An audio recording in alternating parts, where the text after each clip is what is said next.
Alors, nous arrivons donc dans le vif du sujet concernant la bataille d'Armageddon. On peut résumer cette bataille en deux phases. La première, c'est l'attaque des troupes qui vont être coalisées avec le cri de détresse d'Israël vers Dieu. Et la deuxième, c'est l'intervention de Dieu. Alors, la bataille va s'engager de quelle manière? En fait, c'est une bataille entre des êtres humains d'abord. Et l'envahisseur va se mettre en marche pour écraser son adversaire. Instruisez-vous par une comparaison tirée du figuier.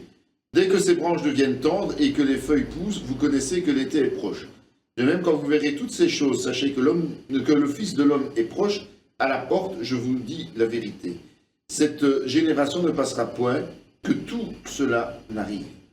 Matthieu 24, 32-34. Donc selon la parabole du figuier, tous les événements qui sont annoncés et l'arrivée du printemps. Et c'est une même génération qui va vivre les différentes étapes de la tribulation, en ce compris évidemment la restauration, le retour de Christ. En ce jour-là, le jour où Gog marchera contre la terre d'Israël, dit le Seigneur, l'Éternel, la fureur, me montera dans les narines. Ézéchiel 38, 18. En quelque lieu que soit le cadavre, là s'assembleront les aigles. Matthieu 24, 28. Donc, l'Antéchrist va vouloir finaliser son projet. Les troupes sont rassemblées, elles se mettent en marche contre Israël, qui est déjà éprouvé fortement, on l'a vu précédemment. Dans le contexte, le mot aigle, aitos en grec, se traduirait plus avantageusement par vautour. Le vautour qui décrit en fait la situation critique d'Israël, qui est comparée à un cadavre, parce qu'Israël est moribond tout simplement, et les vautours aux nations qui cherchent à dépecer ce cadavre. La mise en route va provoquer la fureur de Dieu. Et cette fureur va avoir pour conséquence une intervention imminente. Et toi, fils de l'homme, prophétise contre Gog. Tu diras, ainsi parle le Seigneur l'Éternel, voici, j'en veux à toi, Gog, prince de Roche, de Méchèch et de Tubal. Je t'entraînerai, je te conduirai, je te ferai monter les extrémités du septentrion, et je t'amènerai sur les montagnes d'Israël. Ézéchiel 39, 1, 2. Le début du chapitre 39 d'Ézéchiel reprend en fait la mise en route de l'armée des pécheurs. Et il insiste bien sur le fait que c'est une volonté de Dieu, ce qui se passe là. Alors je répandrai sur la maison de David et sur les habitants de Jérusalem un esprit de grâce et de supplication. Ils tourneront les regards vers moi, celui qu'ils ont percé. Ils pleureront sur lui comme on pleure sur un fils unique. Ils pleureront amèrement sur lui comme on pleure sur un premier-né. En ce jour-là, le deuil sera grand à Jérusalem, comme le deuil d'Adadrimon de la vallée de Megiddo. Le pays sera dans le deuil, chaque famille séparément. La famille de la maison de David séparément et les femmes à part. La famille de la maison de Nathan séparément et les femmes à part. La famille de la maison de Lévi séparément et les femmes à part. La famille de Chiméi séparément et les femmes à part. Toutes les autres familles, chaque famille séparément et les femmes à part. Zacharie 12, 10, 14. Face à la menace de destruction, les Israélites vont enfin se rappeler que l'Éternel est leur Dieu et ils vont se tourner vers lui. En fait, rappelez-vous que la toute dernière évangélisation a été réalisée par un ange. Et donc cet ange a aussi rappelé Israël à se tourner vers Dieu. Et Zacharie précise que l'initiative de revirement, de retour, viendra de la part de Dieu, puisqu'il va répandre un esprit de grâce et de supplication sur son peuple. Vous savez qu'au XXe siècle, on a vécu les persécutions et l'Holocauste de la part des nazis. Et c'était très grave et c'est dramatique. Mais c'est encore rien à côté de ce qui représentera cette marche de l'Antéchrist et de toutes ces nations qui sont sous la coupe du diable. Et comme le peuple crie, Dieu va intervenir. Voici, je viens comme un voleur, heureux celui qui veille, qui garde ses vêtements afin qu'il ne marche pas nu et qu'on ne voit pas sa honte. Apocalypse 16, 15. Jésus a averti. Et au beau milieu de tous ces fléaux qui frappent la terre, il avertit de revenir. Et maintenant, le moment est là. Les hommes de guerre, eux, sont aveuglés. Ils sont dans l'action. Ils ont une seule volonté. Ils veulent découdre avec le peuple de Dieu et donc Dieu lui-même. Ils ne voient pas, ils ne se rendent pas compte. Mais ils devraient quand même se douter qu'à force de provoquer l'Éternel, ils vont finir par se retrouver face à lui. Que toute la terre craigne l'Éternel, que tous les habitants du monde tremblent devant lui. Car il dit et la chose arrive, il ordonne et elle existe. L'Éternel renverse les desseins des nations, il anéantit les projets des peuples, les desseins de l'Éternel subsistent à jamais, et les projets de son cœur de génération en génération. Psaume 33, 8, 11. Comme le proclame ce psaume, tout ce que l'homme aura établi comme plan et comme volonté va s'écrouler face à ce que Dieu a décidé, dès avant que le monde soit fondé. Le grand jour de l'Éternel est proche, il arrive en toute hâte. Le jour de l'Éternel fait entendre sa voix et le héros pousse des cris amers. Ce jour est un jour de fureur, un jour de détresse et d'angoisse, un jour de ravage et de destruction, un jour de ténèbres et d'obscurité, un jour de nuées et de brouillard, un jour où retentiront la trompette et les cris de guerre contre les villes fortes et les tours élevées. Je mettrai les hommes dans la détresse et ils marcheront comme des aveugles, parce qu'ils ont péché contre l'Éternel. Je répandrai leur sang comme de la poussière, et leur chair comme de l'ordure. Ni leur argent, ni leur or ne pourront les délivrer, au jour de la fureur de l'Éternel.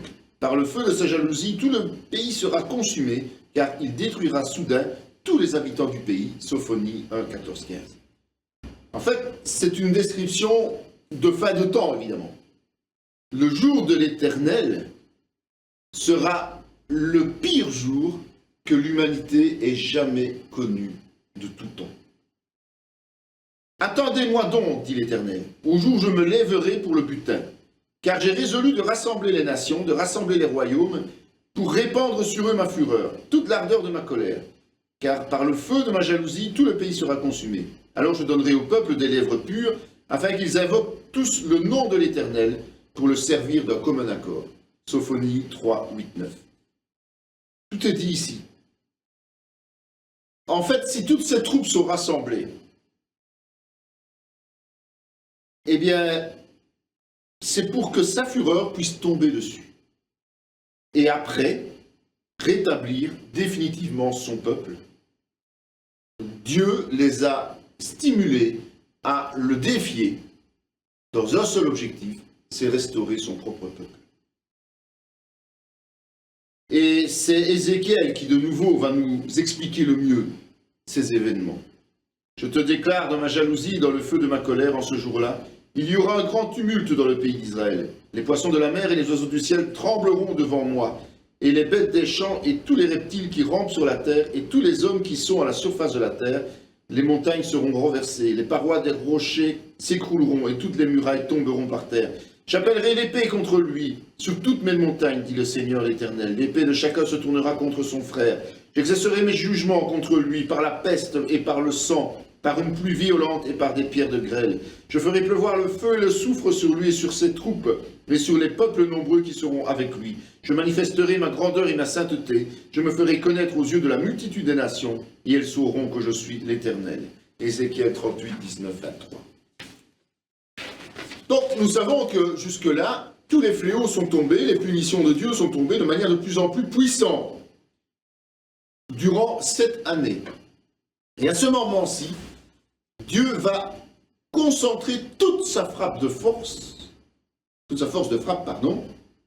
c'est-à-dire les mêmes fléaux que ce qui a été décrit précédemment. Donc on parle de tremblements de terre, on parle de grêle, on parle de maladies, on parle de morts violentes, on parle d'éruptions volcaniques, mais il va le concentrer sur un seul site, le territoire d'Israël, et en un temps record, un laps de temps très court.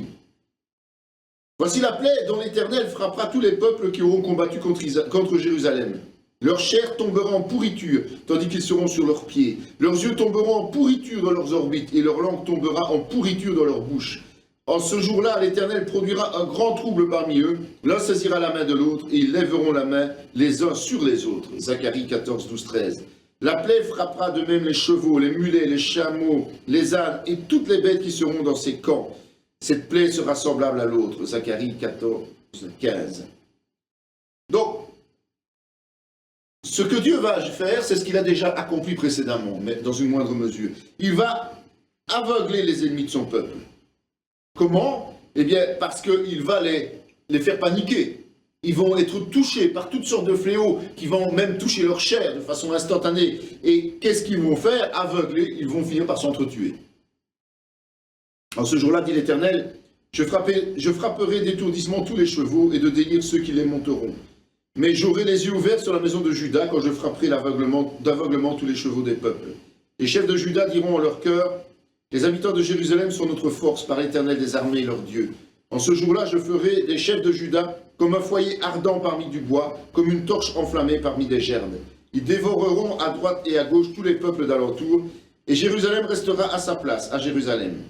L'Éternel sauvera d'abord les tentes de Juda, afin que la gloire de la maison de David, la gloire des habitants de Jérusalem ne s'élève pas au-dessus de Juda. En ce jour-là, l'Éternel protégera les habitants de Jérusalem, et le faible parmi eux sera dans ce jour comme David.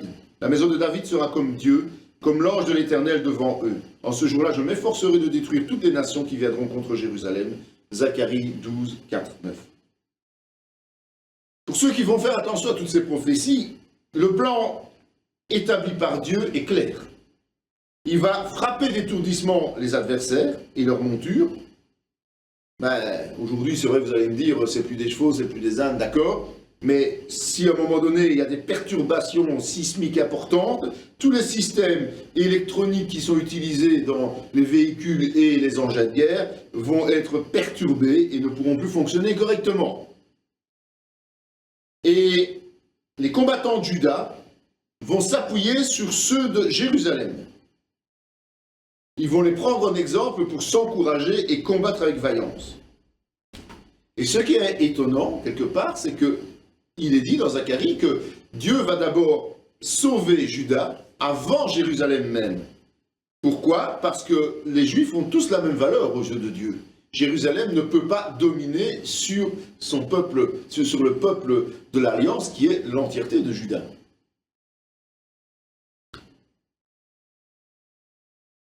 Mais ce qu'il faut se dire, c'est que dans ce massacre, dans cette attaque, dans cette situation difficile, tous ne vont pas être sauvés, mais ce sera un reste. N'oublions pas qu'aujourd'hui, le seul accès pour aller au Père, c'est par le salut, c'est par la grâce en Jésus-Christ. Pour Israël, ce sera la même chose. Dans tout le pays, dit l'Éternel, les 2 tiers seront exterminés, périront, et l'autre tiers restera. Je mettrai ce tiers dans le feu, je le purifierai comme on purifie l'argent, je l'éprouverai comme on éprouve l'or. Il invoquera mon nom et je l'exaucerai. Je dirai, c'est mon peuple, et il dira, l'Éternel est mon Dieu. Zacharie 13, 8, 9. Donc, l'Antéchrist a fait mourir les 2 tiers de la population d'Israël, avant même que la bataille d'Armageddon commence. Et c'est seulement au moment où la bataille va commencer, face à une armée innombrable, que les rescapés vont se tourner vers Dieu pour implorer son intervention et être entendus. Si ces jours n'étaient abrégés, personne ne serait sauvé. Mais à cause des élus, ces jours seront abrégés.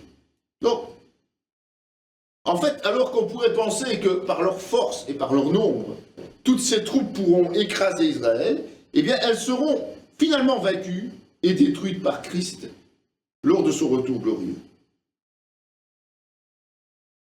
C'est la seule possibilité, c'est l'intervention de Dieu. Si Dieu n'intervient pas, il n'est pas possible qu'Israël survive. En ce temps-là se lèvera Michael, le grand chef, le défenseur des enfants de ton peuple, et ce sera une époque de détresse, telle qu'il n'y en a point eu de semblable depuis que les nations existent jusqu'à cette époque. En ce temps-là, ceux de ton peuple qui seront trouvés inscrits dans le livre seront sauvés. Daniel 12, 1. Donc ce sera l'archange Michael qui va avoir la lourde tâche de protéger tous les Juifs inscrits dans le livre de vie. Ne confondons pas Jésus-Christ et Michael, ça n'a rien à voir. Parce que si on utilise Michael, on voit que c'est un ange et pas Dieu. Et donc, on supprimerait la divinité de Jésus-Christ. La fonction de Michael, c'est de protéger le peuple de Jérusalem, le peuple de Juda, pendant les moments les plus critiques. La fonction de Jésus-Christ, c'est de descendre en gloire pour vaincre tous les adversaires d'Israël. C'est bien plus conséquent que simplement protéger. J'entendis la voix du Seigneur disant « Qui enverrai-je et qui marchera pour nous ?» Je répondis « Me voici, envoie-moi. » Il dit alors « Va et dis à ce peuple, vous entendrez et vous ne comprendrez point, vous verrez et vous ne saisirez point. Rends insensible le cœur de ce peuple, endurcis ses oreilles, et bouche-lui les yeux, pour qu'il ne voie point de ses yeux, n'entende point de ses oreilles, ne comprenne point de son cœur, ne se convertisse point, et ne soit point guéri. » Je dis « Jusque à quand, Seigneur ?» Et il répondit « Jusqu'à ce que les villes soient dévastées et privées d'habitants, jusqu'à ce qu'il n'y ait personne dans les maisons et que le pays soit ravagé par la solitude, jusqu'à ce que l'Éternel ait éloigné les hommes et que le pays devienne un immense désert. Et s'il y reste encore un dixième des habitants, ils seront à leur tour anéantis. Mais comme le térébinthe et le chêne conservent leur tronc, quand ils seront abattus, une sainte postérité renaîtra de ce peuple. Ésaïe 6, 8, 13. En fait, c'est vraiment un reste infime qui va persister, qui va survivre. Et la majeure partie des Israélites auront disparu ou vont disparaître parce qu'ils auront refusé simplement de rentrer dans les voies du Seigneur. Et ils se seront liés eux aussi à l'Antéchrist. Ce n'est vraiment qu'à l'extrême limite, face à la destruction, que le peuple élu va réagir et se tourner vers l'Éternel. Et à partir de ce petit nombre qui sera purifié, eh bien, la reconstruction de la nation élue va reprendre. Rappelez-vous que Dieu a déjà agi de la même façon du temps de Noé. Ésaïe, de son côté, s'écrie au sujet d'Israël, « Quand le nombre des fils d'Israël serait comme le sable de la mer, un reste seulement sera sauvé. » C'est Paul qui nous rappelle ça, et c'est une réalité.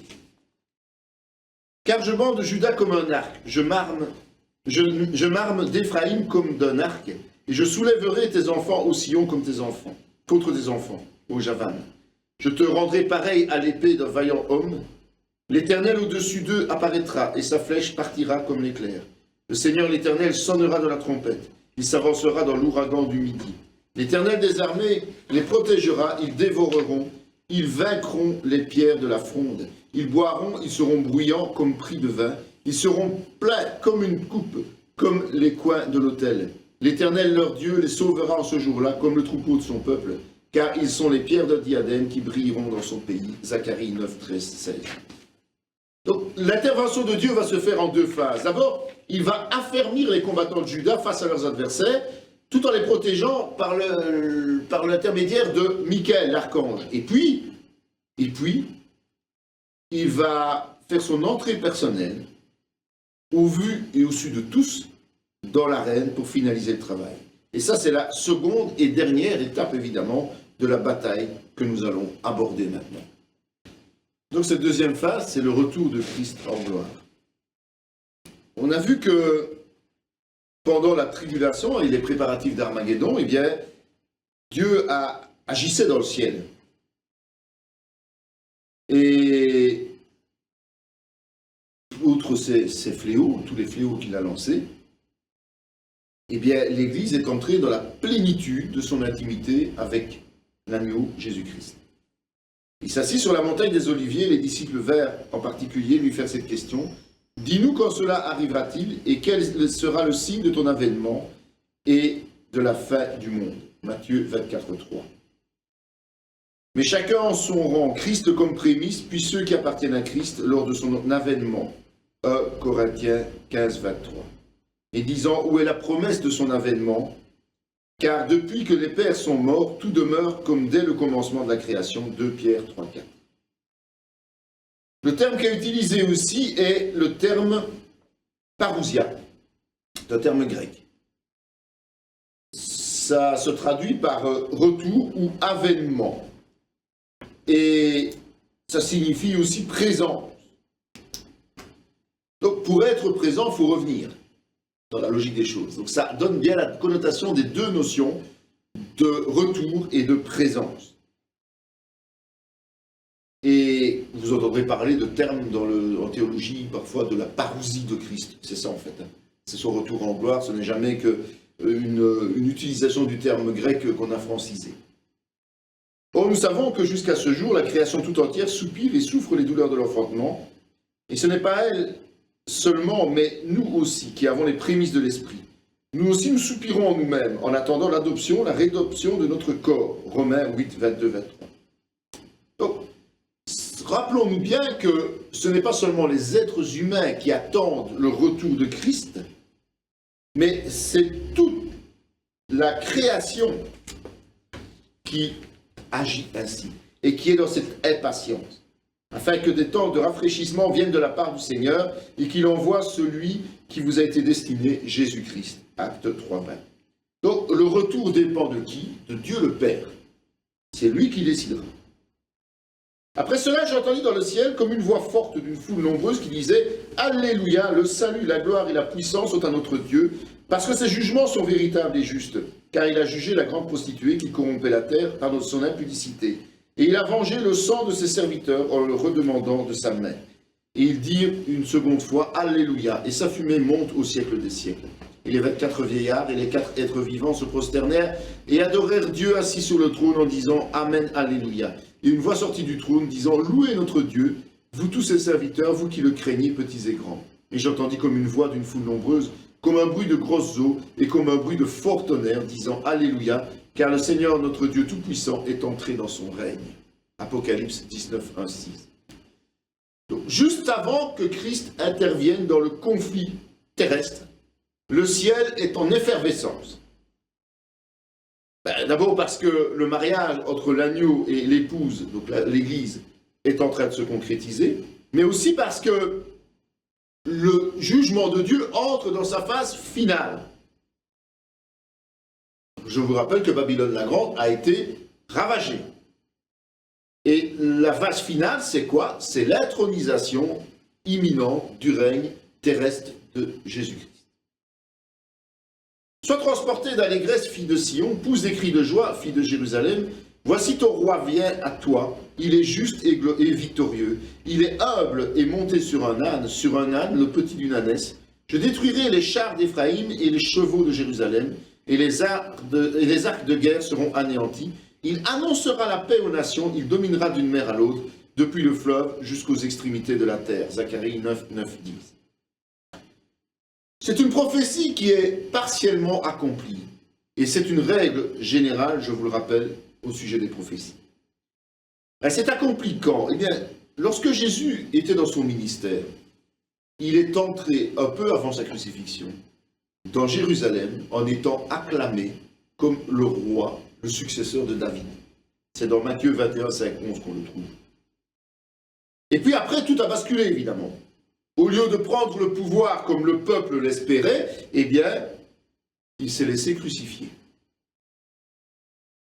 Lors de la seconde venue, en fait, on est dans la seconde partie de la vision. Et cette seconde partie commence par l'enlèvement de l'Église. Et cette seconde partie, c'est la victoire sur les nations et l'instauration du règne éternel. Jésus lui répondit, tu l'as dit, de plus je vous le déclare, vous verrez désormais le Fils de l'homme assis à la droite de la puissance de Dieu et venant sur les nuées du ciel. Matthieu 26, 64. Voici, il vient avec les nuées, et tout œil le verra, même ceux qui l'ont percé, et toutes les tribus de la terre se lamenteront à cause de lui. Amen. Apocalypse 1, 7. Donc quand Jésus est venu la première fois, il est apparu sur terre dans une indifférence quasiment totale. Mais cette fois, chaque être humain présent sur terre le verra et le reconnaîtra. Qui est celui qui vient d'Édom, de Botsra, en vêtements rouges, en habits éclatants, et se redressant avec fierté dans la plénitude de sa force? C'est moi qui ai promis le salut, qui ai le pouvoir de délivrer. Pourquoi tes habits sont-ils rouges et tes vêtements comme les vêtements de celui qui foule dans la cuve? J'ai été seul à fouler au pressoir, et nul homme d'entre les peuples n'était avec moi. Je les ai foulés dans ma colère, je les ai écrasés dans ma fureur. Leur sang a jailli sur mes vêtements, et j'ai souillé tous mes habits. Car un jour de vengeance était dans mon cœur, et l'année de me racheter est venue. Je regardais, et personne pour m'aider. J'étais étonné, et personne pour me soutenir. Alors mon bras m'a été en aide, et ma fureur m'a servi d'appui. Ésaïe 63, 5. Et quand le Fils de l'homme viendra, trouvera-t-il la foi sur la terre? Luc 18, 8, c'est le fameux verset. En fait, on est à un seuil critique à ce moment-là. Et comme l'Église aura été enlevée, comme les martyrs de la tribulation auront été exterminés, comme le reste d'Israël sera acculé, sans avoir reconnu son Sauveur, eh bien on peut dire que la foi, on ne sait pas où elle sera, mais pas sur terre en tout cas. Quand Christ reviendra, il ne trouvera aucun allié terrestre pour défendre ses élus. Aucun allié terrestre. Puis je vis le ciel ouvert, et voici, parut un cheval blanc. Celui qui le montait s'appelle fidèle et véritable, il juge et combat avec justice. Ses yeux étaient comme une flamme de feu sur sa tête, étaient plusieurs diadèmes. Il avait un nom écrit que personne ne connaît, si ce n'est lui-même, et il était revêtu d'un vêtement teint de sang. Son nom est la parole de Dieu. De sa bouche sortait une épée aiguë pour frapper les nations. Il les pètera avec une verge de fer, et il foulera la cuve du vin de l'ardente colère du Dieu Tout-Puissant. Il avait sur son vêtement et sur sa cuisse un nom écrit, Roi des rois et Seigneur des seigneurs. Apocalypse 19, 11, 13 et 15, 16. C'est vrai que la description qu'Apocalypse fait est tout à fait différente de cet enfant qui est né dans une étable à Bethléem, ou de l'homme qui mourait sur la croix dans un dénuement total. Ici, il vient combattre. Alors, le ciel s'ouvre sur la dernière étape des plans de Dieu pour cette terre. Il y a 4 autres ouvertures dans la parole de Dieu. Et ces ouvertures sont des balises sur la fin des temps. Il y a une porte dans le ciel pour l'enlèvement de l'Église, Apocalypse 4.1. Il y a le puits de l'abîme pour instituer la prise de pouvoir du monde des ténèbres, à la 5e trompette, Apocalypse 9.2. Il y a le temple de Dieu dans le ciel, lors de l'abomination de la désolation, Apocalypse 11.19. Et il y a le tabernacle du témoignage, pour la destruction de Babylone la Grande, Apocalypse 15.5. Le cheval blanc est un signe visible de triomphe, mais aussi de pureté et de justice. En fait, contrairement aux règles en vigueur dans les conflits terrestres, Christ est déjà considéré comme triomphant avant même qu'il ait vaincu. Parce qu'il n'y a aucun doute sur l'aboutissement de ce combat. Il est la fidélité, la justice et la vérité. Et rien ne peut empêcher la réalisation des plans de Dieu. Il est dit que ses yeux percent tout secret, Apocalypse 2.18. Et les diadèmes qui ont de sa tête sont ceux simplement de son autorité légitime, son autorité légale. On lui donne plusieurs titres, comme fidèle, véritable, parole de Dieu, roi des rois, seigneur des seigneurs. Mais il porte aussi un nom secret que lui seul connaît. Et il est dit, je vous le rappelle, aussi étonnant que ça puisse paraître, que les chrétiens de l'Église enlevée, qui seront à l'image de Christ, resteront effectivement des créatures sauvées par le sang de Jésus. Ce ne seront pas des dieux, mais ils recevront aussi un nom secret connu d'eux seuls, rappelez-vous. Apocalypse 2.17. Et comme pour la création, eh bien, le jugement des nations se fera par la parole vivante de Dieu, Jésus-Christ. Il va exécuter par le souffle de sa bouche le châtiment qui est annoncé, 2 Thessaloniciens 2. Et ses vêtements seront tachés du sang des impies. Car comme l'éclair part de l'Orient et se montre jusqu'en Occident, ainsi sera l'avènement du Fils de l'homme. En quelque lieu que soit le cadavre, là s'assembleront les aigles.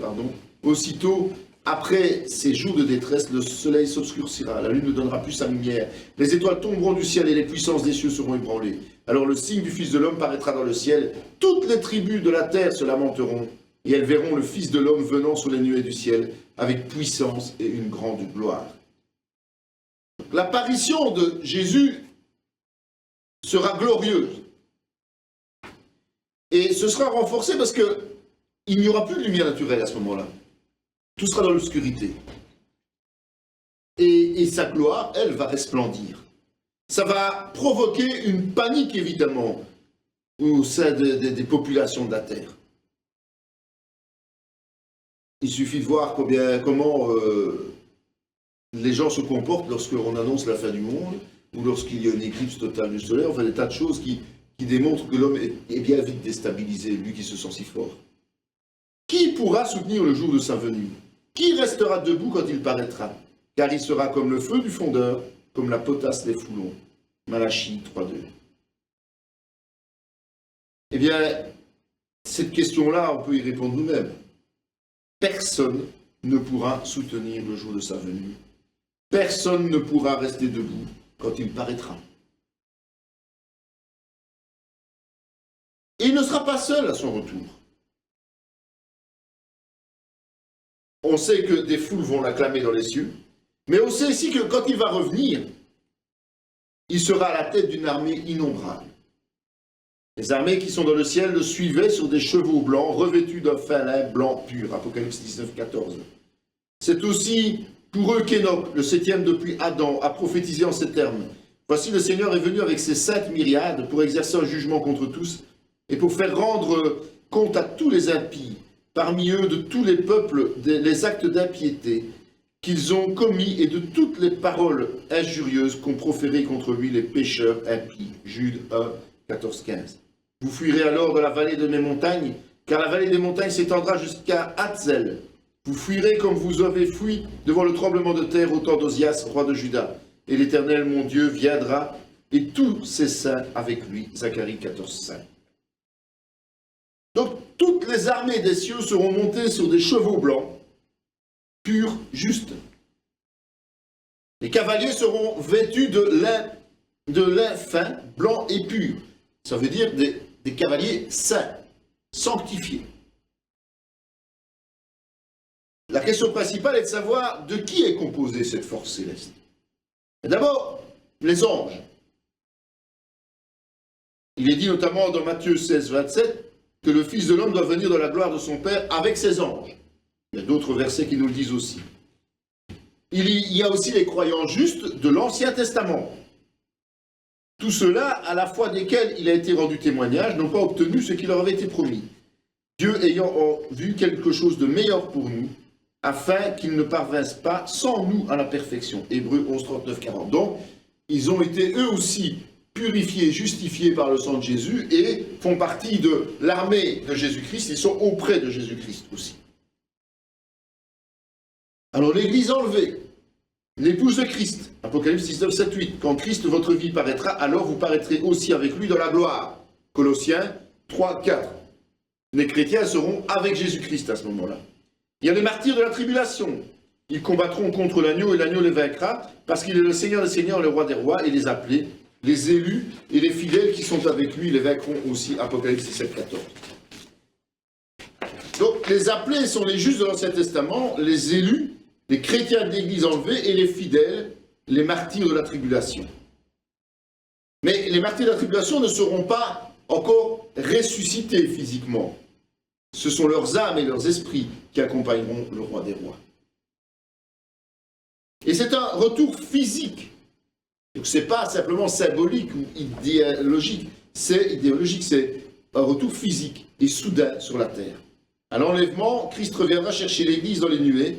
Lors de son avènement à la fin des temps, il viendra prendre position sur terre. Alors le signe du Fils de l'homme paraîtra dans le ciel, toutes les tribus de la terre se lamenteront, elles verront le Fils de l'homme venant sur les nuées du ciel, avec puissance et une grande gloire. Matthieu 24, 30. Son arrivée va se faire d'une manière visible. Et donc, quand il va descendre, les gens vont avoir le temps de le voir descendre, avant qu'il ne pose les pieds sur terre. L'Éternel paraîtra, il combattra ces nations comme il combat au jour de la bataille. Ses pieds se poseront ce jour-là sur la montagne des Oliviers, qui est vis-à-vis de Jérusalem, du côté de l'Orient. La montagne des Oliviers se fendra par le milieu, à l'Orient et à l'Occident. Il se formera une très grande vallée. Une moitié de la montagne reculera vers le septentrion et une moitié vers le midi. Vous fuirez alors dans la vallée de mes montagnes, car la vallée des montagnes s'étendra jusqu'à Hatzel. Vous fuirez comme vous avez fui devant le tremblement de terre au temps d'Ozias, roi de Juda. Et l'Éternel, mon Dieu, viendra et tous ses saints avec lui. En ce jour-là, il n'y aura point de lumière, il y aura du froid et de la glace. Ce sera un jour unique connu de l'Éternel, et qui ne sera ni jour ni nuit, mais vers le soir, la lumière paraîtra. Zacharie 14, 3, 7. Donc, c'est un retour qui va être spectaculaire. Et le temps va sembler s'arrêter au moment où Jésus-Christ va poser ses pieds sur terre. Il va provoquer un séisme. Et ça va changer à jamais le relief de toute cette contrée. Et pour rappel, seul l'Éternel connaît ce jour-là.